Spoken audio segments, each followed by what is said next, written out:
Başladıq. Deməli, bildiyiniz kimi bugün Təhsil İnstitutu tərəfindən sertifikasiya dəstək məqsədi üçün sınaq imtahanı keçirilmişdir və bu sınaqda istifadə olmuş sualların izahını təqdim edəcəm. Birinci sualına başlayaq. Deyək, suburbanizasiya və yalancı urbanizasiya üçün oxşar əlamətlər müəyyən edin. Hər ikisi şəhərləşmənin bilirsiniz ki, növləridir. Suburbanizasiya inkişaf etmiş ölkələr üçün, yalancı urbanizasiya isə inkişaf etməkdə olan ölkələr üçün səciyyəvidir. İndi gəlin bunlar üçün oxşar əlamətləri təyin edək. Bir Amerika qitəsində hər iki şəhərləşmə tipinə rast gəlinir. Bu ifadə doğrudur. Ona görə doğrudur ki, məsələn, ABŞ-da və Kanadada biz suburbanizasiyanı gördüyümüz halda Braziliya, Kolumbiya, Venezuela kimi, Meksika kimi dövlətlərdə isə yalancı urbanizasiyanı görə bilərik. Hər iki şəhərləşmə tipində əhali əsasən böyük şəhərlərin ətrafında məskunlaşır. Bu da hər ikisi üçün oxşardır. Ona görə ki, suburbanizasiyada bir növ belə deyək ki, insanlar kefindən şəhər ətrafında məskunlaşırlar. Yalancı urbanizasiyada isə biz deyəcəyik ki, qalacaq evləri olmadığı üçünmü deyək, ümumiyyətlə ev problemi olduğu üçünmü deyək, əsasən şəhər ətrafında məskunlaşma özünü göstərir. İnkişaf etmiş ölkələrin əksəriyyəti üçün səciyyəvidir. Bu təbii ki, suburbanizasiyaya aid olan ifadədir. İstanbul və Rio de Janeiro şəhərləri üçün səciyyəvidir ifadəsi deyəcək ki, bu da məhz yalancı urbanizasiyaya aiddir. İqtisadi və sosial inkişaf sürəti şəhərləşmənin sürətindən geri qalır. Bu, yalancı urbanizasiyaya aiddir. Xətti, sahil boyu və radial modelləri mövcuddur. Bu, hər ikisi də özünü göstərir. Doğru cavabımız 1, 2, 6 olacaq Y variantı. Növbəti sualımız.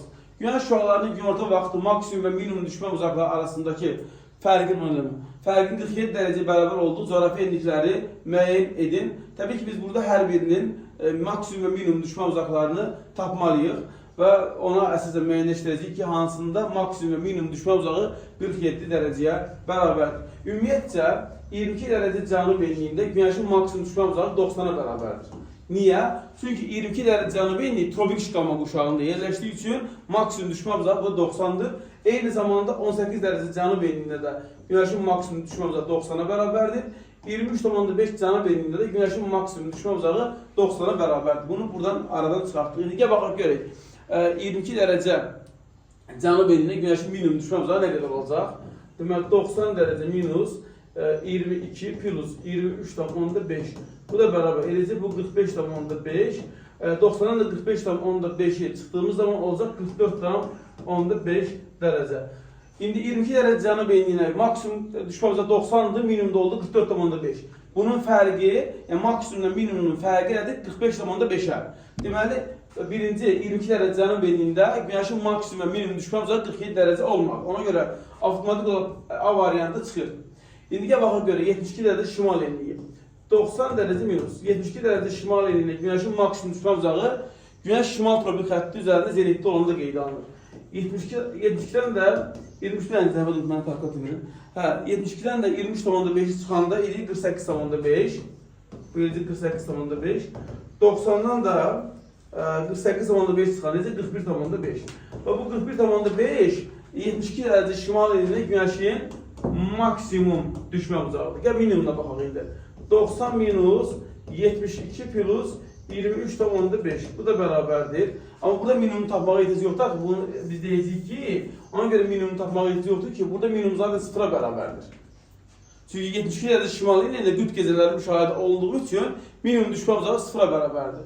Onda belə çıxır ki, 72 dərəcə şimal enliyində maksimum 41,5'dir, minimum da 0-a bərabərdir. Maksimumla minimum arasında gördüyünüz kimi 47 dərəcə olmadı. Ona görə 2 ilə avtomatik getdi. Ona görə biz deyirik B və Y variantda ola bilməz. Gələk 23,5 cənub enliyinə. 23,5 cənub enliyinə maksimum 90'dır. Bəs minimum nə qədər olacaq? 90 minus 23,5 plus 23,5'ə. Bu eləcək 47, 90'ın da 47 tanesi eləyir. 43 dərəcə. Maksimum nə qədərdir 23,5 cənub enliyinə? 90. Minimum da oldu nə qədər? 43. Fərq elədirmi 47 dərəcəyə? Deməli, söhbət edən məntəqələrdən biri 3-cü məntəqədir. İndi gəl müəyyənləşdirək 66,5 şimal enliyini. 66,5 şimal enliyində əlbəttə ki, biz deyəcəyik ki, 90 minus, birincisi 66,5 şimal enliyində minimum da 0-a bərabərdir. Ümumiyyətlə, qütb şiqama quşağında yerləşən məntəqələrdə minimum düşmə uzağı nə qədər olur? 0-a bərabər olur. Tropik şiqama quşağında yerləşən məntəqələrdə maksimum düşmə uzağı nə qədər olur? 90 dərəcə. İndi Gəl 66,5 şimal enliyinin tabaq görək maksimum nə qədər olacaq? 66,5 çıxaq 23,5. Bu ikisi fərq edəcək mi? 43. 90'da 43 çıxacaq 47. İndi 66,5 şimal enliyində maksimum oldu 47 dərəcə. Minimum nə qədərdir? 0. İkisini fərq elədi mi? 47 dərəcə. Deməli, söhbət ilə digər məntəqədə 4-cü məntəqəymiş. İndi gələk 5 və 6-ya. 18 dərəcə cənub enliyində maksimum zaten bilirsən ki 90'dır. Bəs minimum nə qədər olacaq? 90 minus 18 plus 23,5. Bu ikisinin cəmisi eləyir.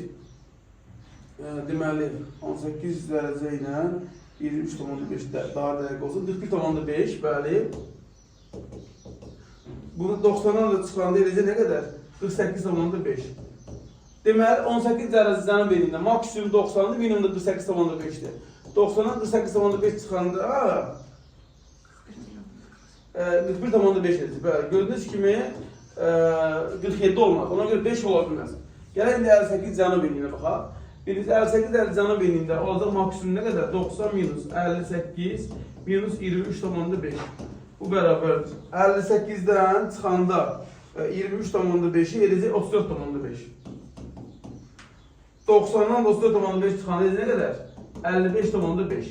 Deməli, 58 dərəcə cənub enliyində maksimum 55,5'dir. Gəlin indi minimum hesablayaq. 90 minus 58 plus 23,5. Bu da bərabərdir. İndi 58 ilə 23,5'in cəmi edəcək nə qədər? 81,5. 90'dan da çıxanda edəcək 8,5. Deməli, 8,5 nədir mi? İndi gəl baxaq görək, burada 55,5'dan da çıxanda 8,5'i edəcək nə qədər? 47 dərəcə. Deməli, söhbət gəlin digər məntəqədə oldu 6-cı məntəqə. Doğru cavab olacaq C variantı. Görüşdünüz. Biraz hesablama vaxt taparsınız, amma əslində rahat sualdır. Doğru fikirlər müəyyən edin. Əsasən kiçik miqyaslı xəritələrdə təhrif daha çox olur, düz deyil. Miqyas kiçildirsə bilirsiniz ki, təhrif artır. İstənilən tip proyeksiya ilə tərtib edilən xəritələrdə günəşin zenitdə olduğu ərazilər təhrifsiz təsvir olunur. Belə bir fikir yoxdur. Yəni, günəşin zenitdə olduğu ərazilər təhrifsiz təsvir olunur, yox. İstənilən tip proyeksiya ilə tərtib edilmiş xəritələrin 180 dərəcə meridianının keçdiyi hissələrdə təhrif müşahidə edilə bilər. Deməli, edilə bilər də, burada nə problem var ki? Deməli, burada düz yerdə, burada problem yoxdur ki. Yalnız 12 və 24 sahib uşaqlar 4 yarımkədə yerləşir. Yalnız 12 və 24 yaxanı 0-cı sahib uşağı 4 yarımkədə yerləşir. Səhvdir. Topoqrafi xəritələrdə təhrif izmal topoqrafi xəritələrdən daha böyükdür. Bu da deyəcək ki, doğru deyil. Nəyə görə? Çünki topoqrafi xəritələr böyük miqyaslı xəritələrdir. İzmal topoqrafi xəritələr orta miqyaslı xəritələrdir. Orta miqyaslı xəritələrdə əksinə təhrif topoqrafi xəritədən daha çoxdur. Deyəcək ki, bu səhvdir. Daha sonra konus proyeksiyadan istifadə edilərək tərtib olunan xəritələrdə təhrif olmur. Deməli, konus proyeksiyadan istifadə edilərək tərtib olunan xəritələrdə təhrif olunur. Müəyyən ərazilərdə təhrif olunur, düzdür. Müəyyən toxunma nöqtədə təhrif olunur, amma yenə də biz orada təhrif rast görürük. Əslində, yenə də burada müəmmalı bir situasiyadır. Deməli, bu B6-nı mən niyə seçim ki? 6-nı nəsin seçməliyəm? Çünki burada belə deyək də, bu 5 dəqiq səhvdir. Suallarda bir sıxıntı var. Qalır 1,4 və 1,6. Yalnız 12 və 24 sahib uşaqlar 4 yarımkədə yerləşmir. Axı 0-cı sahib uşağını da nəzərə almalıyıq ki, 0-cı sahib uşağı, əslində 24 və 0 eyni sahib uşaqlardır. Əgər elə götürsək, o yanaşmanla götürsək, onda gəlir mən 4-ü düz götürəm, onda doğru da olsa Y variantı. Bu zaten başqa bir çarəm qalmır. Çünki konus proyeksiyadan istifadə edilərək tərtib olunan xəritələrdə təhrif olmur ifadəsi doğru deyil. Toxuma nöqtəsi təhrif olmur. Toxuma nöqtəsi uzaqlaşdıqca təhrif istənilən bir həndəsi fiqurla hazırlanmış xəritələrdə sadəcə toxuma nöqtəsində təhrif aradan qalxır. Toxuma nöqtəsindən uzaqlaşdıqdan sonra təhrif neyir? Formalaşmına görə 6 olmaz. Burada doğru cavab olacaq Y variantı. Dünya xəritəsində 30 dərəcə şərq uzunluğu ilə 70 dərəcə qərb uzunluğu arasındakı ən qısa məsafə 50 dərəcəlik paralel üzrə 30 cm olarsa, xəritənin bu hissəsi üçün xüsusi miqyası hesablayın. Gəl birinci bunun hesablayaq görək. Deyir ki, dünya xəritəsində 30 dərəcə şərq uzunluğu 70 dərəcə qərb uzunluğu arasında. Hansı paralel üzrə? 50 dərəcəlik şimal paralel üzrə. 50 şimal enliyində 70 dərəcə qərb uzunluğu və 30 dərəcə şərq uzunluğu. Aralarında neçə dərəcə var? 100 dərəcə var. Və bu 100-ü vuracaq nəyə? 71,7 kilometr. Eləcə nə qədər? 7770 kilometr. Düzdürmü? Və bu məsafəni xəritdən iniblər 30 santimetrə yerləşdiriblər. Onda deyəcəksən ki, miqyas kəmiyyətimiz bərabərdir. Həqiqi məsafə bölünsün xəritdəki məsafəyə və 7170 kilometri böləcəksən 30 santimetrə. Bu da bərabər olacaq nə qədər? 239 kilometr. Yəni 1 bölək 239 və ardından da 5 dənə sıfırımız gəlsin. Doğru cavab olacaq elə A variantı. Növbəti sualda nə deyir? Cədvəl əsasən doğru sıranı müəyyən edir. Bizdən doğrunu istəyir. Böyük Qafqazda, yaxınlaşdırıb, video yaxşı düşür. Video qeyd edir. Deyir ki, baxaq görə nedir? Tekton zonaları və xüsusiyyətləri seçməliyik. Böyük Qafqaz qalxmasına bağlı maqmatik suxular üstünlüyü təşkil edir. Bu doğru deyil. Biz bilirik ki, Böyük Qafqazda əsasən çökmə suxular üstünlüyü təşkil edir. Ön Qafqaz çökməsi neft etiqlarına rast gəlinmir. Deyəcək ki, rast gəlinir. Niyə? Çünki Samur Dəvəçovalında siyəzəndə var. Kiçik Qafqaz qalxması molibden və alüminyum etiqları mövcuddur. Bəli. Kül çökməsinin yalnız oğlaqlardan ibarət, xeyr, alçaq dağlıqlar da var. Zeyrançol alçaq dağlığı məsələn, həmin silsilələr var. Bozdaq silsiləsi, Palantökən silsiləsi, Xocalı silsiləsi və s. Araz çökməsindən bağlı Araz sayı keçdiyi bütün ərazilər yerləşir. Deyəcək ki, bu da doğru deyil. O zaman bizim doğru cavabımız olacaq elə bir dənə 3. Yəni, biz deyəcək ki, burada doğru cavabımız olacaq sadəcə C variantı. Yəni, Araz çökməsi hara düşür? Sədərək qalxması, Sədərək, Şərur, Böyükdüz və Naxçıvan düzləri. O da Araz çayının bütün keçdiyi ərazilər deyil ki, Araz çayının keçdiyi ərazilər sadəcə bir hissəsidir. Uyğunluğu müəyyən edin. Braziliya yaylası, Meksika yaylası, Orta Sibir yaylası. Heç vaxt kölgə uzunluğu sıfıra bərabər olmur. Heç vaxt kölgə uzunluğu sıfıra bərabər olmur. Təbii ki, Orta Sibir yaylasıdır. Çünki kölgə uzunluğunun sıfıra bərabər olması üçün biz deyəcəyik ki, orada ümumiyyətcə deməli 90 dərəcə uzaqlıqda günəş zenitdə olmalıdır. Ona görə də A gedəcək məhz 3-ə. Aid olduğu ölkə 2 yarımkürədə yerləşir. Deməli, Braziliya yaylası Braziliyaya aiddir. O da 3 yarımkürədə yerləşir. Şimal, cənub və qərbdə. Meksika yaylası 2 yarımkürədə yerləşir. Şimal və qərb. Orta Sibir yaylası Rusiyadır. Rusiya yerləşir şimalda, şərqdə və qərbdə. Deməli, belə çıxır ki, B gedəcək hara? Meksika yaylasına. Yerləşdiyi materikdə mevzu qırışlayanlar relyef olmadan rast gəlinmir. Sonra burada Braziliya yaylasından gedəcəkdir. Çünki Meksika yaylası yerləşdiyi Şimal Amerikada mevzu yaşı deməli dağlar görə bilər, ərazilər görə bilər. Elə Meksika yaylasının özü Kimya dağılmaya gəlməsinə aiddir. Orta Sibir yaylası Avraziyadır. Avraziyada kifayət qədər Kimya dağılmaya gəlməsinə aid olan ərazilər var. Verxoyansk silsiləsi, Seysk silsiləsi, Xota, Aliyev, Kulnun, Tibet və bu kimi ərazilər. Qərbində cavan platforma yerləşir deyilsə, təbii ki, burada bu Orta Sibirə aiddir. Çünki qərbində cavan platforma olan Qərbi Sibir ovalığı yerləşir. Yerləşdiyi ölkələrdə günəş il boyu günorta vaxtı zenitdə olur. Deməli, yerləşdiyi ölkələrdə günəş il boyu günorta vaxtı zenitdə olur. Meksika yaylası, Braziliya yaylası düşür Braziliya və Braziliyada il boyu günorta vaxtı günəş zenitdə olurmu? İl boyu demək olar ki, günəş zenitdə olmur. Əslində il boyu bu Meksika yaylasında il boyu günorta vaxtı günəş zenitdə olmur. Orta Sibir yaylasında da həmçinin. Bu hardasa uyğun gəlir də Braziliya yaylasına nisbətən ki, Braziliyada müəyyən qədər demək, bu Braziliya uyğun gəlirlər. Deməli, əslində bu yerləşik ölkədə günəş il boyu günorta vaxtı zenitdə olur, axı il boyu deyir. İl boyu bu yes birə uyğun gəlməyəcək. Yəni yerləşik ölkədə günəş bu yer heç birə götürməyəcək. Niyə? Çünki yerləşik ölkələrdə günəş il boyu günorta vaxtı zenitdə olur. Axı il boyu, mesela Braziliyada il boyu günorta vaxtı günəş zenitdə olmur ki, ilin müəyyən vaxtı zenitdə olur da.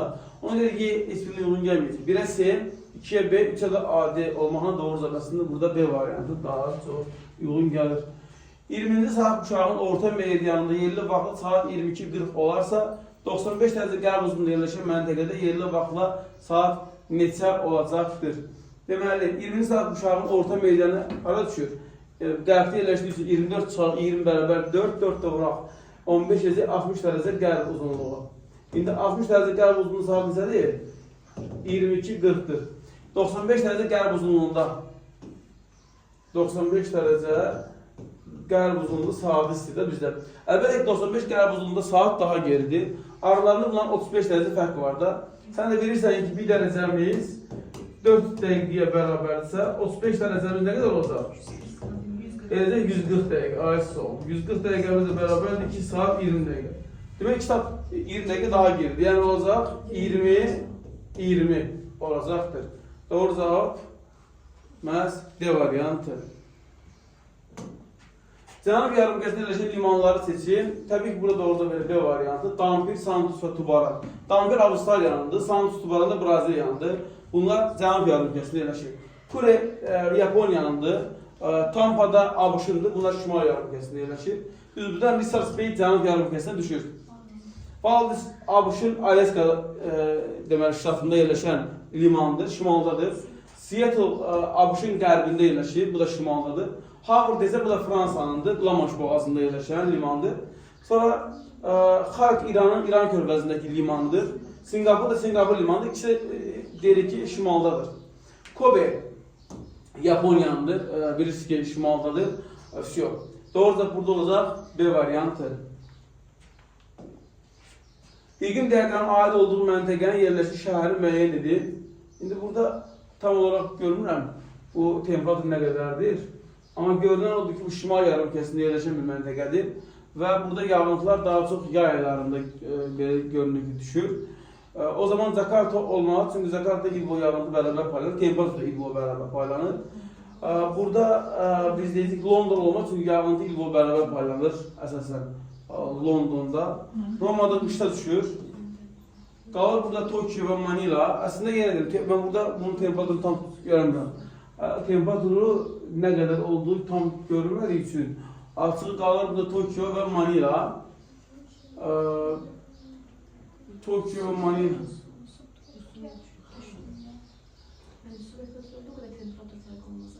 Subekvatoraldan da düzdür. Bu Manila subekvatoral düşdüysə olmaz. Çünki subekvatoral temperatur 20-30 dərəcə arasında dəyişir. Bu Tokyo'dan başqalarına uyğun gəlir. Temperatur yəni deyir, görmədiyimizin bəs adam yanılır, amma belə Tokyo daha az uyğun gəlir. Bəli. Yerin öz oxunatarının hərəkət zamanı coğrafi enliklər üzrə fırlanma sürəti fərqli olur. Bu nəzərə aşağıda verilmiş şəhərlər onların yerləşdiyi paralel çevrələrinin fırlanma sürətinin azalması istiqaməti sıralayır. Bilirsiniz ki, orta fırlanma sürəti ekvatorun qütblərə doğru getdikcə nə olur? Azalır. İndi azalmasına görə deyirsə təbii ki 3, sonra 1, sonra 2 olacaq. Şimala doğru şəhərlər düzdüyümüz zaman olacaq A variantı. Deyir, riyazi statistik məlumatlar əsasında tərtib olmuş xəritələrdə statistik göstəriciləri yüksək olan ərazidə təhrif olmuş halı daha qabarıq göstərilir. Təbii ki, bu da söhbət anamorfoz xəritədən gedir. Daha qabarıq bir nüans daha böyük şişirdilərək göstərilir. Cədvələ əslən doğru suallar müəyyən edin. Ural haqqında deyir, transsərhəd çay hesab edilir. Ural çayı biz deyəcəyik ki, transsərhəd çay hesab edilmir. Düzdür, transit çay da, amma transsərhəd çay deyil. San Francisco Stoplayıcı hövzəsi iki şiqama qurşağında yerləşir. San Francisco çayı tropik şiqama qurşağının axan çaydır. Müqəddəs Lavrentisi tropik iqlim qurşağında yerləşmir. Magdalena kənar dənizə, Karib dənizə tökülür. Kolumbiya çayıdır. Makkenzi Baffin dənizə tökülmür, Bofora tökülür. Qanq mənsəbi Banqladeşdə yerləşir. Ural deməli Ural Anadolu'da transsərhəd çayıdır. Rusiyanın Qazaxıstan sərhədi boyunca deyəcək ki, bir yerdə bəli axır. Transsərhəd zamanlarla. Olacaq 1, 4 və 6. C variantı. Hə, sərhəd boyunca keçir, bəli. Amma San Francisco Stoplayıcı iki şiqama qurşağında yerləşmir. Sadəcə tropik şiqama qurşağıdır. Müqəddəs labirent də subtropik iqlim quşağında yerləşmir, mülayimdə yerləşir. Bildiyiniz kimi, hətta mənsəbi mülayim dənizə düşür. Belə 1, 4, 6 S variantı olacaq. Fiziki coğrafiyanın yeni sahəsi, iqtisadi coğrafiyanın yeni sahəsi. Bu nədir belə sual olaraq? Deməli, fiziki coğrafiyanın yeni sahəsi landşaftdır. İqtisadi coğrafiyanın da ənənəvi sahəsi olacaq kənd təsərrüfat coğrafiyası. Deməli, zaten başqa da uyğun gəlir. 1'e S, 2'ye A var mı? 1'e S, 2'ye A, bir də hər də var. Sosial coğrafiya, bəli. 1'e S, 2'ye də A və Y olacaq S variantı. Sosial coğrafiya diqqətindən yayınır. Şərq yarımkürəsində yerləşən ölkələr. Çox çətin bir sualdır.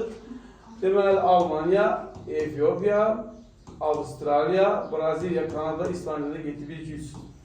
Hədsiz dərəcədə çətin bir sualla qarşı-qarşıyayıq.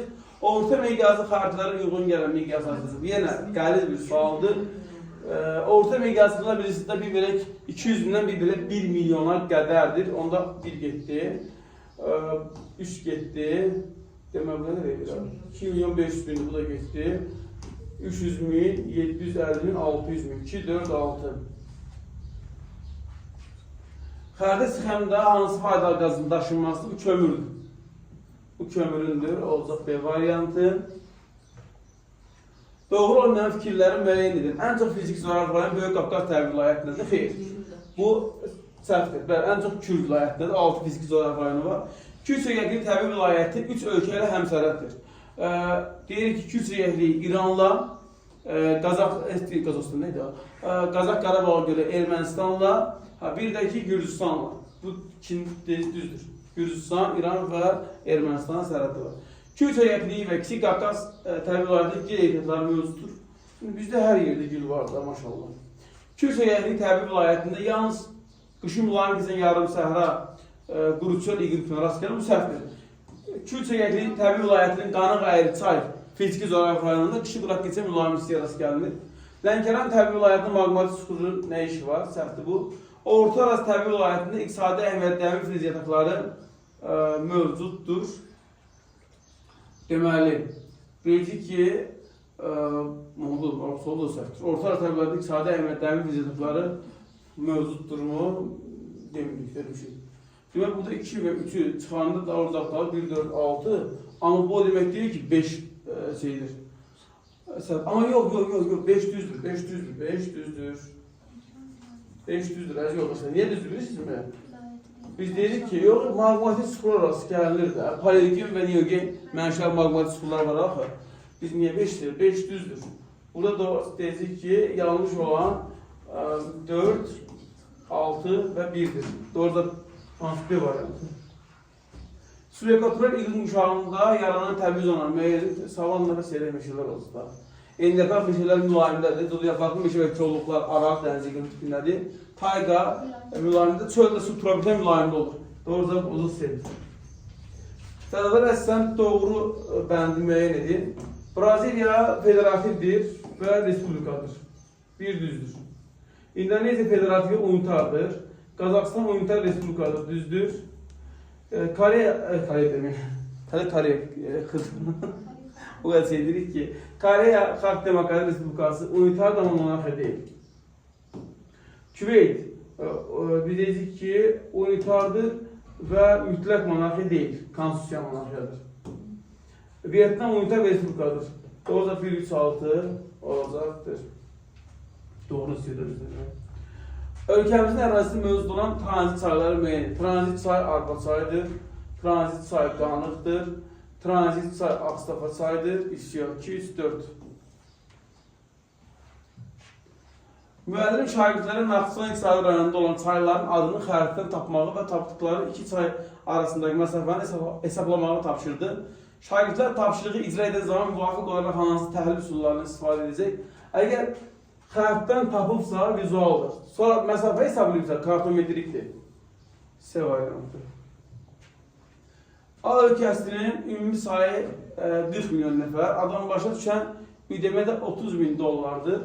Onda biz deyirik ki, adam başa üdəməniz tapılır. Ümumi üdəməni bölürlər əhalinin sayına, düzdür mü? İndi ümumi üdəməyə qədər bilmirəm. X-i bölüblər 40 milyona ve alıblar ne kadar? 30 milyon. İndi X bu da ne kadar olacak? Harsa bilmem. Trilyon falan var değil ki. Harsa 12 milyar trilyon öyle bir şey edecek. Onu da sonra bize ne değil? Ödemeyen 30% xarici şirketlere məxsusdur. Milli şirketler tapın. Aldığımız 12 trilyonun da artıq 70%'ini tapacağıq.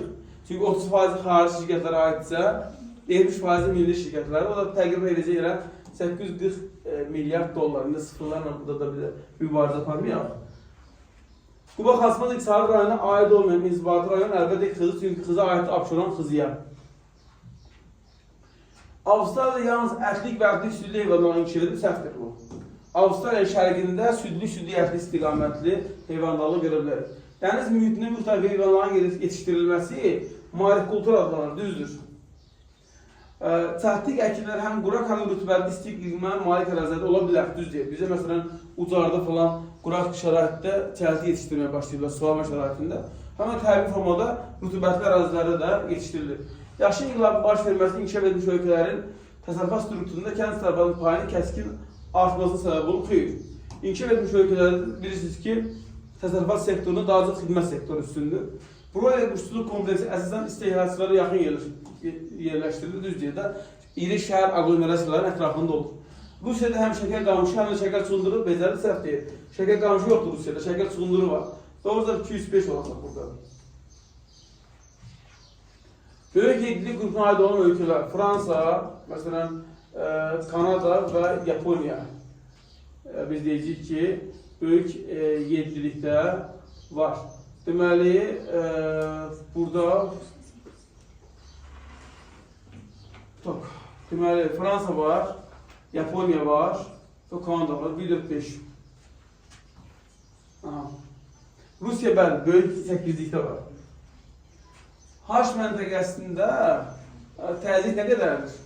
670'dir. F və H məntəqələr arası temperatur fərqi nə qədər? 7,2'dir. Deməli, biz bilirik ki, hər 1000 metrə nə qədər dəyişir? 6 dərəcə. 7,2 dərəcə dəyişməsi üçün nə qədər hündürlük lazımdır? 1200 metrdə səviyyələrdə, düzdürmü? Düzmü deyirəm? Deməli, F və H arasında 1200 metr fərq var, düzdür? İndi bizdən nə deyir? Bizdən F məntəqəsi mütləq hündürlüyünü müəyyənləşdirirlər. Müəyyənləşdirək də nə var burada? Deməli, baxın, biz buradan deyirik ki, bunlar arasında 1200 metr hündürlük fərq var və kəsmə yüksələrimiz nə qədərdir? Birinci belə deyik də, bura bir 0 metr yazaq. Buraya yazaq 760 mm. 760 ilə 670 arasında 90 mm fərq var, düzdür? Sən də bilirsən ki, hər 10 metr nə qədərdir? 1 mm. 90 mm fərq üçün 900 metr fərq hündürlük lazımdır. Deməli, dəniz səviyyəsinin H arasında 900 metr fərq var. Onda H-ın hündürlüyü nə qədər olacaq? 900 metr. F də bundan 1200 metr çox olacaq. Olacaq 2100 metr. Deməli, F-in hündürlüyü bərabərdir 2100 metrə. Doğru cavabımız olacaqdır məhz B variantı. Aydındır. Dağlı Şirvan, Qazaq Tovuz, Mil Muğan İqtisadi. Yalnız bir xarici ölkələ həm sərhəddir deyirsə, təbii ki, olacaq burada Mil Muğan, İran təsəvvür. Amma Qazaq Tovuzun 2 ölkə çıxışı var, Dağlı Şirvanın ümidi yox. Filiz faydalı qazıntı yataqları Qazaq Tovuzdadır. 5 iqtisadi rayonla həm sərhəddir deyirsə, 5 iqtisadi rayonla sərhəd olan Dağlıq Şirvan olacaqdır. Deməli, Quba Xaçmaz, Şəki Zaqatala, Abşeron Xızı, Mərkəzi Alan və Şirvan Salyanla qonşudur olacaq. Deməli, C1-ə gedəcək. 5 inzibati rayondan ibarətdir. 5 inzibati rayon olacaq Qazaq Tovuzda. Belə ki, Qazaqdır, Ağstafadır, Tovuzdur, Şəmkirdir, Gədərbəydir. Olacaq D2-yə. Yay quraq gecə mülayim isti iqlim yarımtına rast gəlir, Dağlı Şirvanda rast gələ bilər. 1-ə SY, 2-ə AB, 2-ə BD, BD. 1'e SY, 2'ye B'de, 3'e de A. Doğrusu Y variantı olacak. 5'in sarkı uşağının orta meydanı 5 bölü 15 beraber de 75 şərq uzunluğu. Subtropik iqlim uşağında yerləşən yarımada elə Pirine ilə Apennin olacaq da Araq dənizi iqlim tipində yerləşirlər. Və buradan əlavə deyək də, Kamçatka mülayim dənizdədir. Malakka yarımadasının yerləşir ekvatorial və subekvatorialda. Skandinaviyada mülayim dəniz, mülayim kontinental və subarktik var. Hindistanda subekvatorial var. Somali subekvatorialda, Kaliforniya quru tropikdə, Armenin subekvatorialda, Labradorda da həm mülayim dəniz var, həm də subarktik var. Doğru da bu D variantı. Qütb gecələrinin müşahidə olunduğu motivlər təbii ki, niyə ailə A variantı olmasın ki? Qütb gecə gündüzləri Avrasiyada, Şimal Amerikada və Antarktikada özünü görə göstərir. Əsas amillər və digər amillər. Ölkənin geosiyasisinə, onun üdemesi. Daha sonra biz deyəcəyik ki, sonra qeyd edəcəyik ki, təbii resursların həcmi və hərbi gücü daxildir. Digər amillərə isə təbii ki olacaq. Nə qalır? B, C və Y. Doğru cavab B variantı. Demarkasiya xətti iki mübahisəli ərazini ayıran xəttir. Elə olacaq C variantı. Qonşu ölkə ərazisi mübahisələr həll olunana qədər razılaşdırılmış sərhəd xəttidir. Demarkasiya xətti. Cədvələ əsasən doğru sıralar. Qaragöldə yarımsərə landşaftı yoxdur. Qaragöl Laçındadır. Vulkanik yayladır. Orada da yarımsərə nə iş var? Sami Yalaman düzəl meşə landşaftı mühafizə edilir. Almanlar tərəfindən yaradıldığı bu milli park. Ağgöl Muğan düzündə yox, Mil düzündə biz deyəcəyik ki, yerləşir. Şirvanda ceyran və su quşları qorunur. Körçay Aznor düzünün şimalında yerləşir, cənubunda Bozdağ silsiləsində yerləşir. Bəstisayın yerləşdiyi İnzibati rayon Zəngilandır və Zəngilan həqiqətində iki ölkələr sərhəddi var. Doğru cavab olacaq 2, 4, 6. Yəni D variantı. İrlandiyada hansı istiq uşağı yerləşir? Əlbəttə ki, mülayim istiq uşağında yerləşir. Asiyan ölkələr hansıları daxil olmayan istəyirsə, daxil olmayan istədiyinə görə dedik ki, Çin, Koreya və Bangladeş 1-3-6 A variantı. Cədvələ əsasən doğru sıraları müəyyən edin. Qışıq raketçə mülayim istifa qanağayəsədir. Bəli, bir düzdür. Bizə doğrunu istədiyi üçün biri seçirik. Yarı raketçələrin soyuq iqlim günlük qabısında varmı? Bəli. Polimetal yataqları Qorlakənddə varmı? Xeyr. Harada var? Zaqatala Lahasda var, Böyük Qafqazda. Tərəfdə sahib mənsəbi harada yerləşir? Araz boyunda yerləşir? Xeyr. Mərkəzi Aranda, yəni Küraz fiziki zolaq rayonunda yerləşir. Gəncədə var Miseytəti? Bəli, Gədəbəydə Qaradağ yatağı. Paleozu yaşlı suxurlara hərəkədə rast gələ bilərim? Yox. Gəncə və Günüt Qabıcıq fiziki zolaq rayonlarına rast gələ bilərik. 1, 2, 5. B variantı. Doğru sıraları müəyyən edin. Troposfer atmosferin ən sıx təbəqəsidir mi? Bəli. Topu bulutların 90% çoxu stratosferdadır mı? Xeyr. Nə olub? Mezosferdə mi yaranır? Xeyr. Yüksək temperatur müşahidə olunur mu? Termosferdir. Bəli. Həm də atmosferin ən isti təbəqəsi termosferdir. Şeyh bu qatda mı yaranır? Eksosferdə mi yaranır? Xeyr. Bunlar hansı troposferdə yaranır? Doğru da burada 1-4 olacaq. Doğru olanı istədiyi üçün bizdən. İvan solar nədir? Güneş elektrik, İvan solar, Star, Topaz, Sunlight Farm, ABŞ-ın Kaliforniya ştatında olan güneş elektrik stansiyalarını demişdik. Paleozu yaşlı dağları müəyyən edin. Hadi Ural seç, Kapı seç, Böyük Hindan, Skandinaviya seçdə 2, 3, 5, 6 sevardır. Atlas, Kırım, Pamir, Alp dağı əmələ gəlməsində yaranıblar. Xəritə çıxan rəqəmlərlə göstərmiş ölkələr. Bir haradır? Bir İsveçdir. İspanya. Bəli. Yaxınlaşdın? Yox. Yaxşıdır belə? 4 bura Fransadır. Almanya, İtalya, Rumıniya. İndi nə deyir bizdən? Deyir ki 2, 4, 6. Yəni Almanya, Fransa, İtalya böyük 7 qrupu daxildir. Deyir bu da doğru. 3, 4, 5. Yəni İspanya, Fransa və Rumıniya federativdir mi? Xeyr. 1, 2, 6. İsveç, Almanya, İtalya. Zəngin neft var mı burada? Xeyr. Ümumiyyətlə şəkər qalmış Avropada yoxdur. Ona görə bu səhvdir bəli başdan. Ərazi German qrupudur deyir. İsveçin, Almanyanın, İspanya. Xeyr. İspanya bizdə roman, bu da səhvdir. Qalıb da elə A variantı.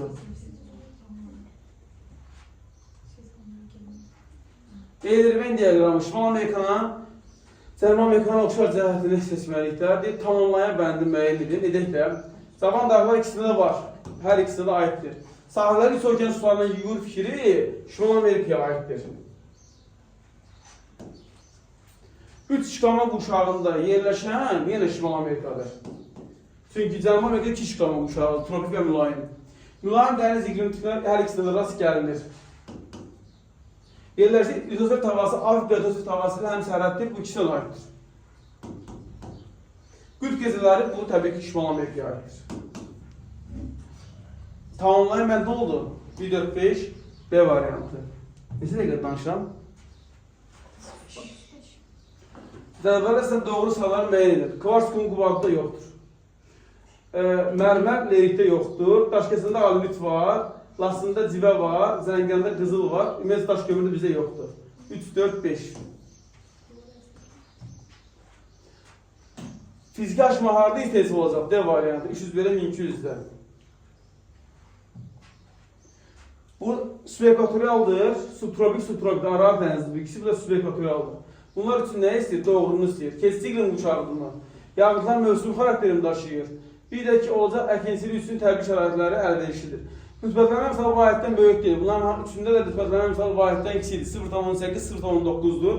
İl boyu orada qalxan yoxdur. Keçid olduqları üçün bəzən ilin müəyyən vaxt qalxan, müəyyən vaxtda eləndir. İl boyu eyni hava kütləsi ola bilməz, çünki bunlar keçid iqlim uşaqlardır. Ona görə doğru cavab olacaq 1, 2, 5 B variantı.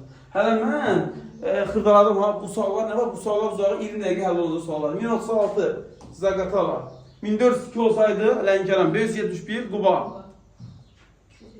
Yalnız bir xarici ölkədə həmsərhəd olan inzibati rayonlar. Quba sərhəd var mı? Ümumiyyətcə yox. Şəkinin sadəcə Rusiyanın, Qazaxın sadəcə bir də nədir? Yox. Təbii ki, həm Ermənistan, həm Gürcistandır. Ordubadın həm İran, həm biz deyirik ki, Ermənistandır. Daşkəsin sadəcə Ermənistandır. Bir də gələcək imişli sadəcə İran. Doğrudan 2, 5, 6 A variantı.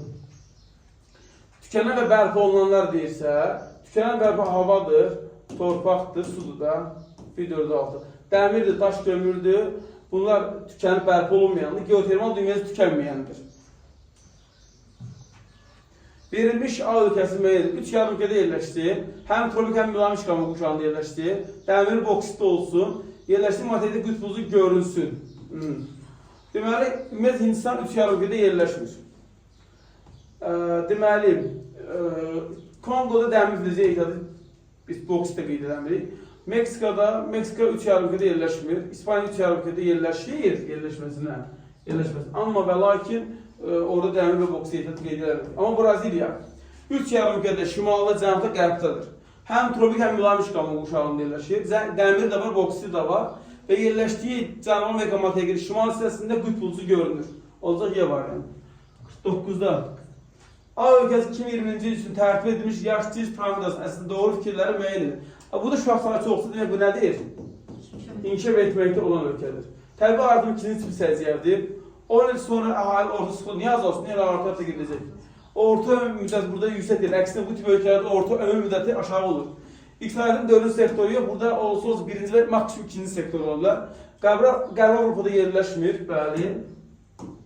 Kore Respublikası aid ola bilməz, çünki Kore Respublikasında təbii artım birinci tipidir. Doğruca 1, 5, 6 olacaq. Və nəhayət 50-ci sual. Anklavlar Vatikandır, Anklav Lesotadır və San Marinodur. 1, 3, 4. Andorra Anklav sayılır, çünki İspaniya və Fransa sərhədində yerləşir. Küveyt və Liechtenstein normal ağılbaşlı ölkələrdir. Doğruca oldu 1, 3, 4 C variantı. Belə biraz sürət danışdım. Ümid edirəm ki, bir də ki, sualları əvvəlcədən baxmadıq da, bu sualları elə burada baxdıq deyə ola bilər ki, müəyyən bir texniki nəsə narahatlıq olursa da üzrü sayın. Bu qədər. Kimə xeyir deyilsə, faydası deyilsə, halal xoş olsun.